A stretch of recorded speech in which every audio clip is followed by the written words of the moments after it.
Hello and welcome. I've had quite a few people ask me about the products that I use in my home in order to make my mealtime more delicious, but to make the cook time a lot less. So I'm going to share with you just a few things that I use, quick tips and products to make time in the kitchen more enjoyable and more quick. Okay, so the first thing that I do is I like to make my own flour. I don't know if you ever checked the ingredients on some of these flours, but it's rather scary. And since we are dealing with a lot of food allergies and food sensitivities here, we want to make sure that what's in it is actually what's in it. So the first thing that I do is I have a grinder. I'm sorry, not a grinder, a chopper. And in the chopper, we'll make almond flour, and I'll even show you the almond flour. I get it from Costco. Right here, almonds.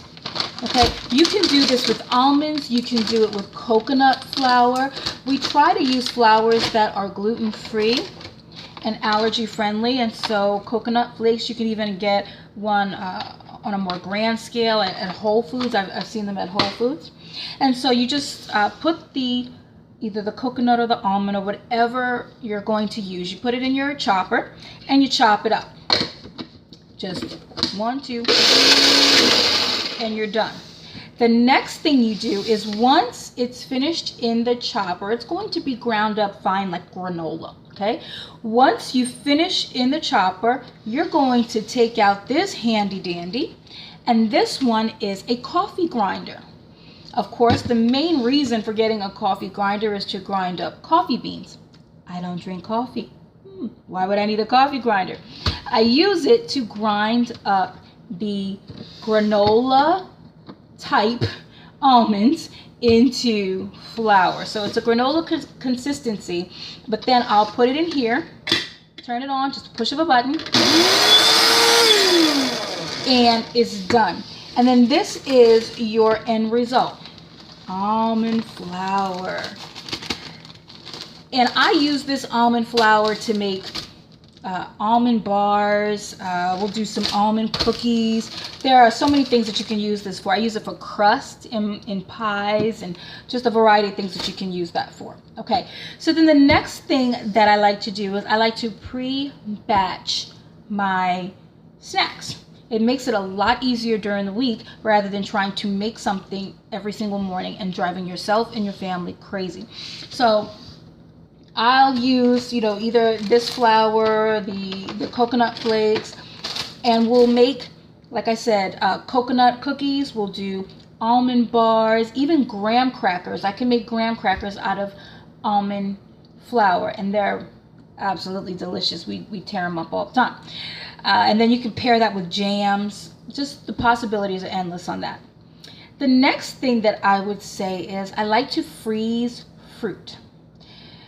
When you freeze fruit, you can make a delicious dessert. This is one of the products that I like to use. It is organic coconut milk, Thai Kitchen Organic Coconut Milk.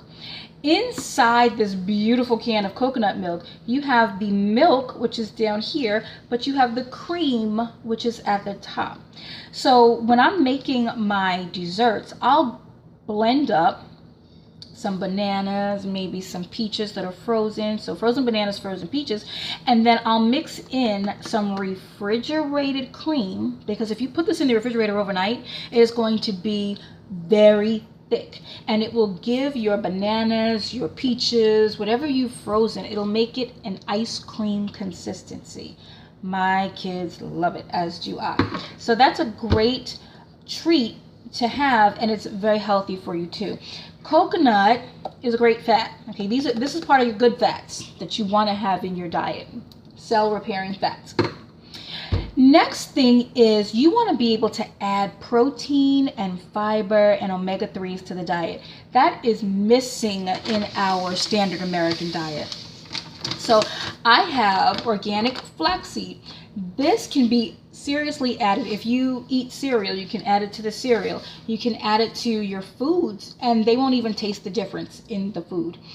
You can also use this as an egg replacement. So if you have someone who is allergic to eggs, this is a great egg replacement. You have, I want to say it's 1 tablespoon of, and I know the ratio is 1 to 3, so either it's 1 tablespoon of flaxseed and 3 tablespoons of water, or it's the other way around. Or it could be teaspoons. Don't mind me. Check it out on Google and they'll let you know what the proper ratio is. But either way, I enjoy this. Obviously, we don't really have much of an egg thing going on here, but I enjoy this because you can add omegas into the diet, and you can add good proteins into the diet, keep you strong, keep you alert, and fiber to take care of the backup issues that a lot of kids have nowadays with the distended stomachs and just a whole host of other issues. Okay, so some of the other items that I use when I'm in my kitchen. Can you guess what this is? No? Well, I'm gonna tell you. This is my garbage can. I put it up on the counter so that I'm not going back and forth to the garbage can all the time. Whatever, I'm cracking eggs, put it in there. Whatever my garbage is, I put it in there and then empty this all at once. Saves a ton of time. Also, I like to use a slow cooker. I'm actually using this particular slow cooker now. But slow cookers are so important, so I can only take your butt so far. Slow cookers are so important because if you're gone the entire day, you come home to a house that smells delicious. Right now, I'm making some vegetables in here, so just, I don't know if you can really see that too well. I'm gonna unplug it for a moment so you can see it. But there we go. So I'm just making some vegetables in there with some chicken stock, and that is going to be our side for the evening. I use a blender because blenders are valuable. You use a blender for the fruit smoothies, for making your dessert. I even make a delicious avocado mousse straight from the blender. Yes, you can have mousse. It can be chocolate, but it'll be avocados and you don't even taste the avocado. So I hope some of these tips helped you when you are in the kitchen. Remember, it should be fun. It should not be a chore to be in the kitchen. And if you are like I was, where I really could not stand to cook, the quicker your time in there, the better and the more enjoyable it will be the next time you have to go in. Find me on Instagram, find me on Facebook. If you need to, feel free to message me privately on Facebook. I'm on Messenger as well. Thank you. Have fun. Bye-bye.